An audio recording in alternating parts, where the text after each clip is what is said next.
Bonjour.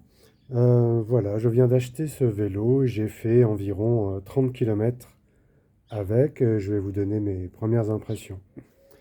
Donc c'est un Nakamura, un vélo à assistance électrique Nakamura e-Summit 940. C'est un vélo qui vient de sortir. Il n'y a pas de test sur YouTube jusqu'ici. Voilà, c'est un gros bébé puisqu'il est équipé quand même de roues de 29 pouces. Là, le cadre est en taille M. Je fais un peu plus d'1 m 80 et ça me convient très bien. C'est déjà quand même un gros vélo.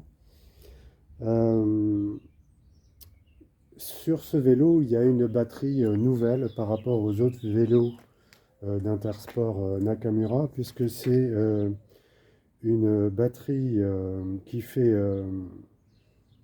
500 watts heure pour 36 volts.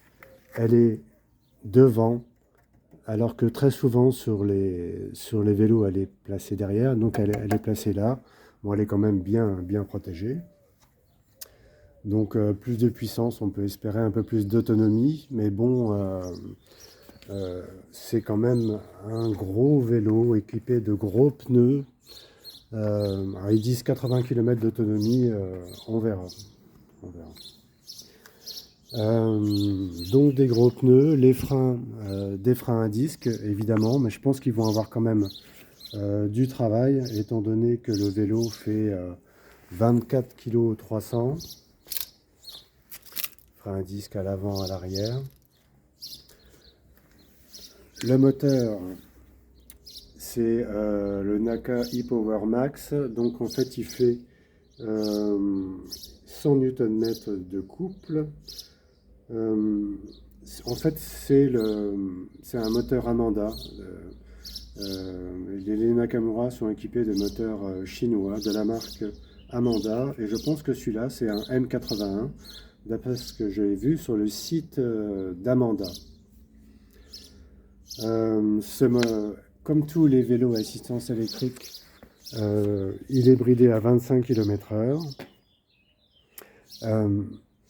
Alors c'est vraiment étonnant parce que le moteur est puissant euh, et on sent vite le bridage à 25 km/h. C'est-à-dire que quand on démarre au feu vert, ça démarre très fort, mais vraiment fort, quoi. C'est surprenant. Quand vous voyez cette côte là, c'est une sortie de garage. En fait, on prend cette côte euh, quasiment sans faire d'effort.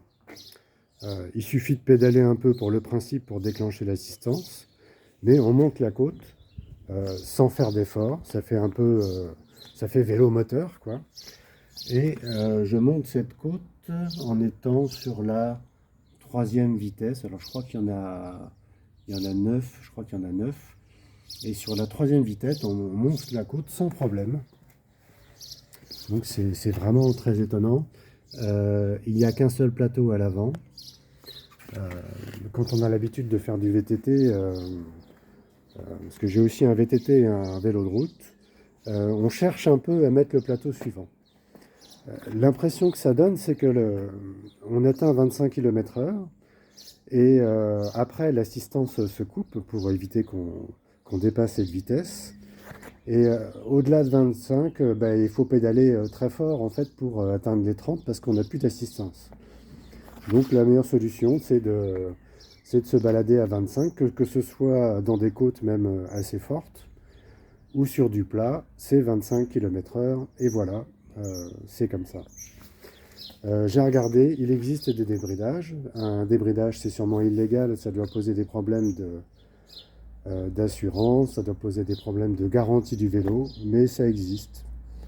Bon, j'ai aussi une moto, si je veux rouler vite, je peux me déplacer en moto. Voilà pour ce gros bébé. La selle est quand même un peu dure. Moi, j'ai d'autres vélos avec des selles gel. Celle-là, au bout d'une heure, j'avais mal aux fesses. Je vais peut-être rajouter quelque chose. Voilà, l'éclairage n'est pas branché sur la batterie, c'est un éclairage à pile. La fourche a un débattement de 130 mm. Je pense que vraiment c'est un vélo qui est fait pour s'amuser dans les bois, dans les vignes, dans des côtes, dans des chemins en côte. C'est vraiment sympa. L'affichage, lui, il est assez petit. Je sais qu'il y a d'autres modèles de Décathlon qui sont quand même beaucoup plus grands. J'ai oublié comment l'allumer. Voilà. L'affichage est assez petit et c'est assez surprenant puisque euh, ça n'indique pas le pourcentage de batterie qui reste. Donc voilà, c'est juste marqué comme ça. Bon, il y a différentes assistances. Il y a Eco, Sport, qui est un peu plus puissant, Smart, qui adapte la puissance en fonction des efforts que vous faites, et enfin Boost. Et ça, c'est le plus impressionnant, c'est-à-dire que quand vous démarrez un feu vert ou quand vous commencez à monter une côte, ça pousse vraiment, vraiment. C'est vraiment étonnant. On a l'impression de pédaler pour le principe et ça monte les côtes. Voilà, bon, l'affichage est quand même assez petit, il faut une bonne vue pour le voir. L'autonomie est marquée, en fait, on peut voir la distance que j'ai déjà parcourue, donc moins de 30 km, le temps que j'ai roulé, là c'est l'heure qu'il est, la vitesse, non, ça c'est la vitesse maximum que j'ai pu atteindre, 38 km/h, mais en fait, euh, pour rouler vite, bah, il n'y a que les descentes où il est possible de rouler vite, hein. Voilà, il y a la consommation aussi.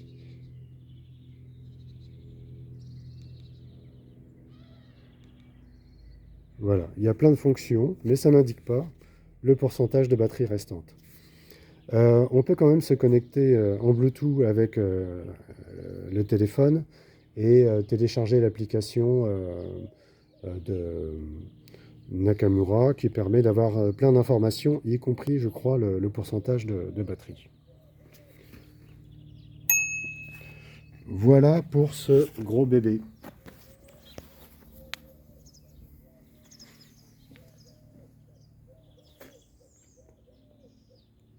Au revoir.